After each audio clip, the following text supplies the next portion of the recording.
Oops. Share screen. Okay, so all of you should be able to see at this point Nathaniel's presentation. Are you ready? Okay, great. So welcome to everybody. Welcome to the 2020 Honors Symposium. If you don't know me yet, my name is Beth Ekman. I teach in the Honors Program, and I'm really happy to welcome you all on behalf of our program.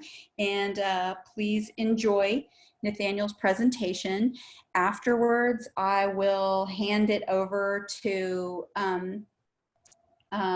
Dr. Callahan to say a few words, and then we can do a short Q&A at the end if we have time. If you have questions for Nathaniel, please wait until the end and type them into the chat box. Nathaniel, watch your chat from me because I will give you a 2-minute warning, although with the MP4, I don't think that's going to make any difference. So please enjoy Nathaniel's thesis presentation. Hi, I'm Nathaniel, and let's suppose that we sit down to dinner and we have the dinner laid out in front of us, and we each grab some stuff, we eat it, and inevitably, perhaps I grab something that you want, something that I wanted. It's not unreasonable to believe that our mindset might change a little bit, and now we might, instead of focusing on the actual dinner, the food laid out in front of us, we might start asking ourselves, well, how do I make sure that I do as best as I can, right? You know, in this dinner, which makes it seem like dinner is some kind of game, but let's suppose it is. Today, dinner is a game, and these are the rules. Called Ethiopian dinner goes by having 2 players, typically Alice and Bob, share finitely many morsels, usually an even number. Now, Alice and Bob have totally ordered preferences, which is to say that given 2 morsels, you strictly prefer one to the other. You can't have an equal rating. Now, Alice and Bob, they alternate turns eating these morsels until they're all gone, and by convention, Bob's going to go last. And this is all adopted and inspired by Levine and Stange and the work they did in the 2012 article, in their article in the 2012 version of the American Mathematical Monthly. And the way they went about this is they talked about the strategies Alice and Bob can use. And the most intuitive of these strategies is the greedy strategy. If we were to sit down right now, this is the strategy that you'd likely use. It goes by choosing your favorite morsel first. So if we evaluate this dinner with that in mind, it's a dinner of 4 morsels. Each morsel is an ordered pair. The first one is 1 and 4. It's Alice's rating followed by Bob's rating. So Alice gives a rating of 1. Bob gives it a rating of 4, with the higher the rating, meaning more preferred. So I said you choose your favorite morsel first, and that's what Alice does when she chooses 4-3 and receives a score of 4, because that's the rating she gives it. Then Bob chooses 1-4 because 4 is his highest rated morsel. Then Alice chooses 3-2 because of the remaining, that's her highest rated morsel. Then Bob chooses 2-1, and we see that they get a value pair of 7-5. 7 points for Alice, 5 points for Bob. And that seems good, but we have nothing to compare it to. So let's compare it to the crossout strategy. By and large, the crossout strategy is the strategy that Levine and Stange had talked about the most in their article. And it's far less intuitive. It goes by choosing your opponent's least favorite morsel last. The justification is that they're not going to take it till the end anyway because it's their lowest rated morsel. So you can leave it till then and fight for the more contested morsels earlier on. With that in mind, we can evaluate the same dinner we had before. These are the same morsels with the same ratings, the same preferences. Now we're using the crossout strategy. Like I said, it goes by choosing your opponent's least favorite last. So we're going to plan it from the end backwards. I said by convention, Bob goes last. So we start with Bob, who chooses Alice's lowest rated morsel, which is 1-4. Then before that, Alice chooses 2-1 because that's Bob's lowest rated morsel. And then Bob chooses 3-2. Alice chooses 4-3. We see that they get a value pair of 6-6, which again seems nice. It's maybe even more fair than the allocation that they had before. But the question is, how do we evaluate these outcomes, right? Is one better than the other? Should we use a particular strategy? And to answer these questions, we start looking at these plots of these value pairs. This one is for the dinner we've been looking at, right? And what we notice is of these 6 outcomes, we ask, is the star strategy optimal? That's the strategy of interest. The question is it optimal? And to determine that, in this case, that's the crossout strategy, we have to look at when Bob deviates from the crossout strategy, which is represented by these orange down triangles or down arrows. And with Bob rated on the vertical, if Bob can deviate from the star strategy, the crossout strategy in this case, and do better and get a score higher than the star strategy, then he has no reason to play it. So he'll just play the other one.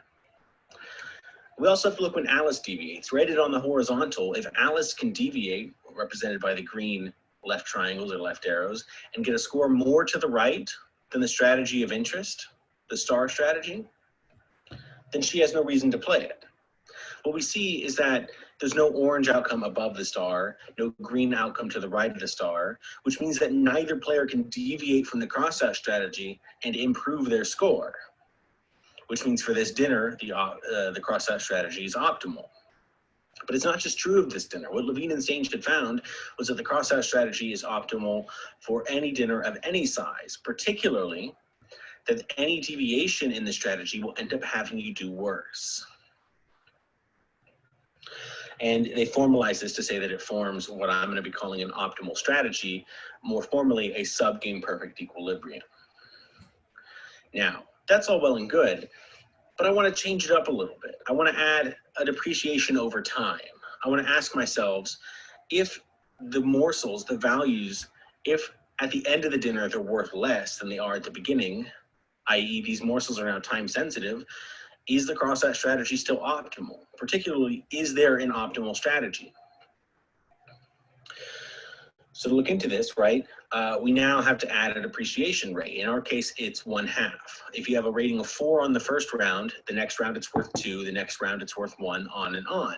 So now the order that you pick the morsels definitely matters. So if we look at the crossout strategy again, this is the same dinner we've used before with the same ratings, the same morsels. It's going to be allocated the same way, going by choosing your opponent's least favorite last. The difference is in the second round, the ratings, the scores will be halved, which means that now the value pair is 5-4.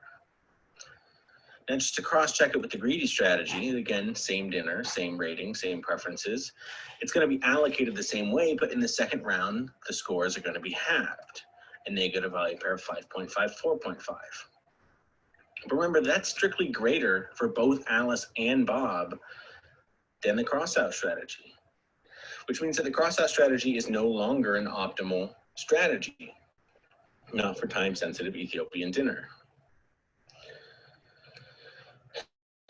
So, and we can, even see this here with the dinner plot, right? Now we have 24 outcomes because of the variation we have with time. And we see that Bob clearly does better. He has an outcome higher than the crossout strategy. And so the crossout strategy is now suboptimal. Okay, well that raises the question, if that's not optimal, what is? And we looked at a lot of strategies. We looked at the greedy strategy. We looked at a lot of more simple ones, compound ones. What we came to was the look-ahead strategy, which goes by determining whether your top 2 highest rated morsels are at risk. And what this means is that if I don't take it and my opponent will next turn, then it's at risk.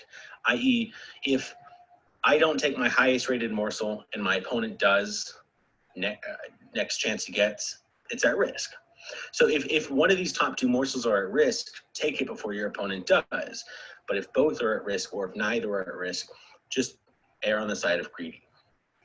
And that worked well, but we also needed a filter, because it's not always better to take your second highest rated morsel instead of your first, even if it is at risk.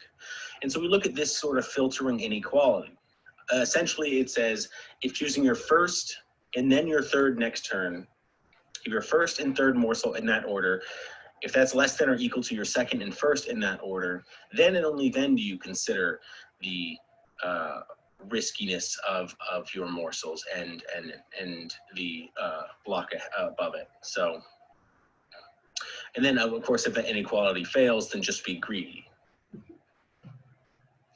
With that in mind, right, we looked at the dinners of size 4, and in this particular dinner, Bob can't do better by deviating, Alice can't do better by deviating. So now the purple star, the look-ahead strategy, is optimal, not only for this dinner of size 4, but for all dinners of size 4.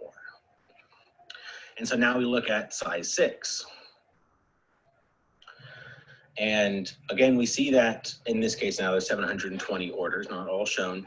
We see that Bob can't do better by deviating. We see that Alice can't do better by deviating, which means that look-ahead strategy is in fact optimal for this particular dinner of size 6.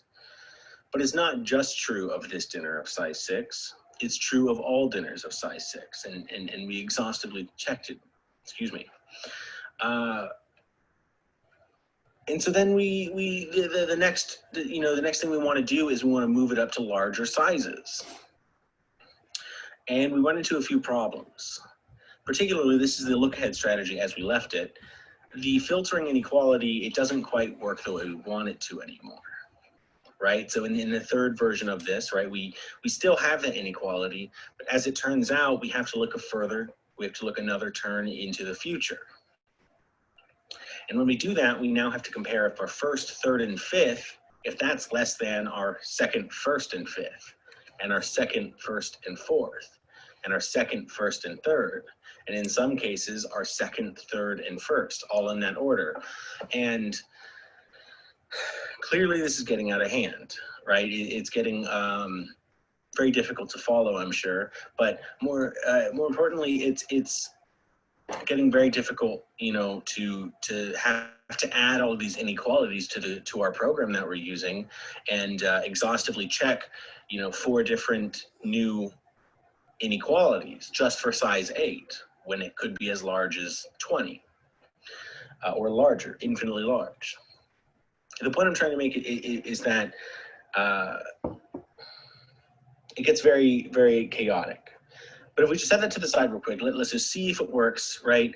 And really it doesn't. We run into 3 problems. The first problem, if we look at this dinner of size 8, after including all of these inequalities, now we see that there's roughly 40,000 outcomes, and we see that Alice can do better by deviating, right? Even when including all of those other inequalities to sort of check different outcomes, it still fails. Like, it's not optimal, clearly. So that's the first problem. The second problem, we have to return back to my research question. I've kind of been neglecting something that Levine and Stange had suggested and had talked about, was looking for an efficiently computable optimal strategy. Up to this point, all of the strategies I've been looking at were efficiently computable, so it wasn't an issue. But now it's becoming more and more clear that the look-ahead strategy is not efficiently computable. The reason for this is let's say we have a dinner of size 10, right?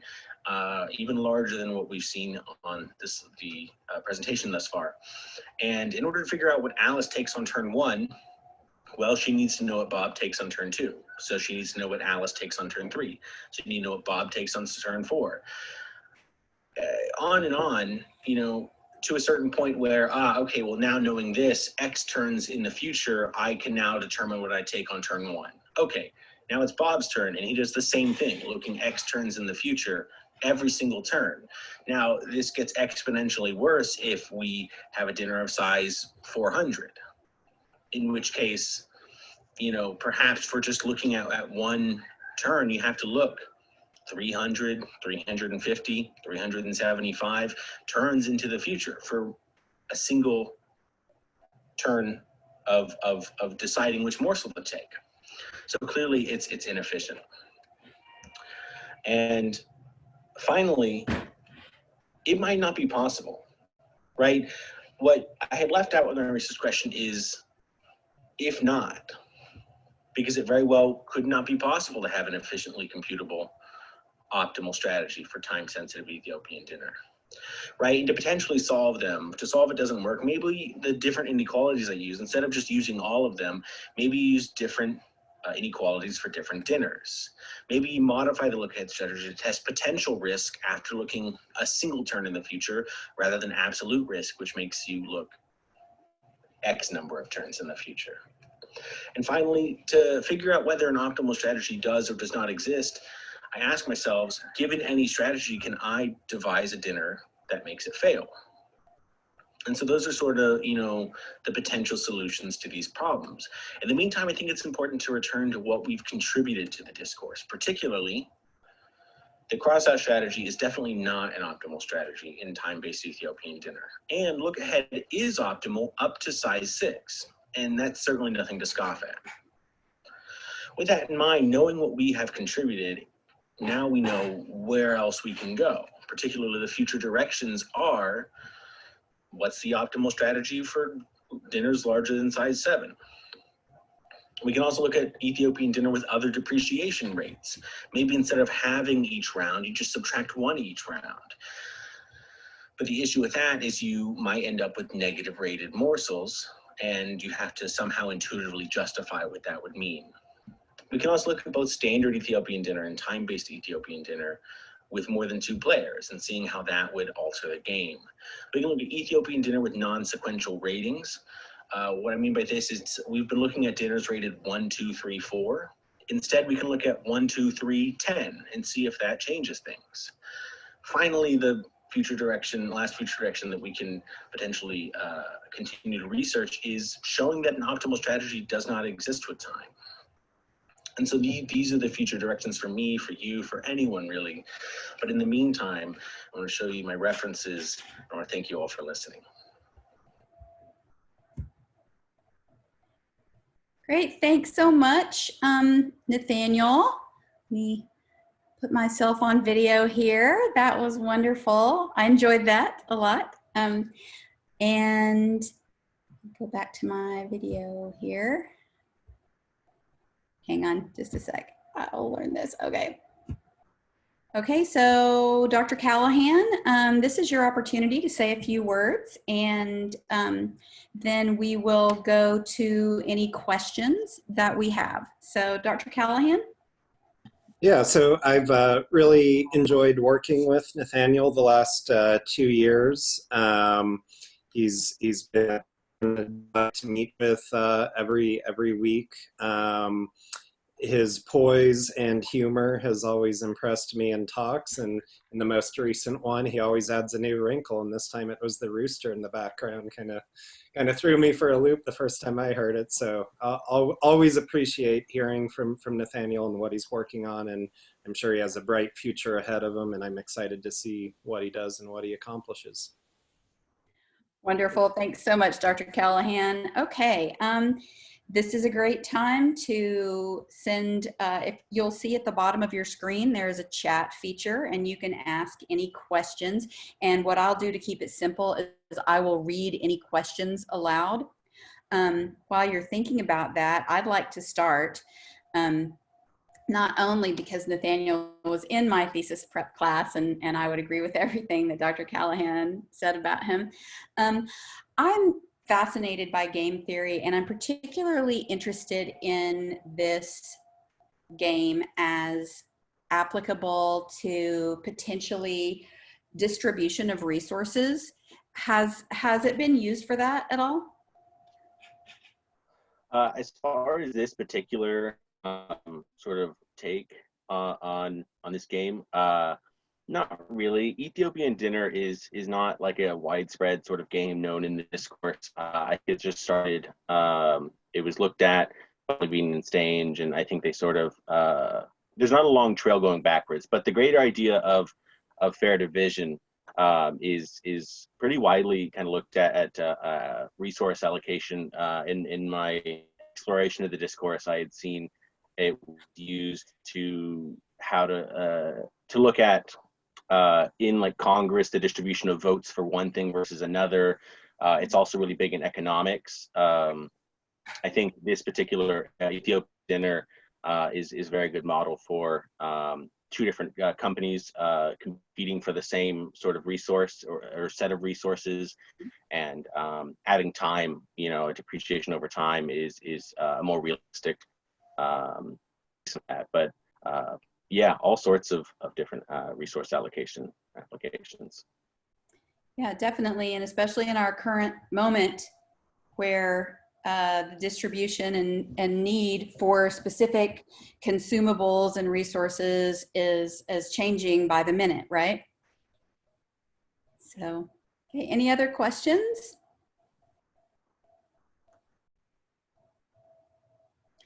Okay, if you want to unmute yourselves to applaud Nathaniel.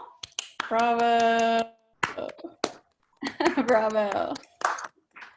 Okay, wonderful.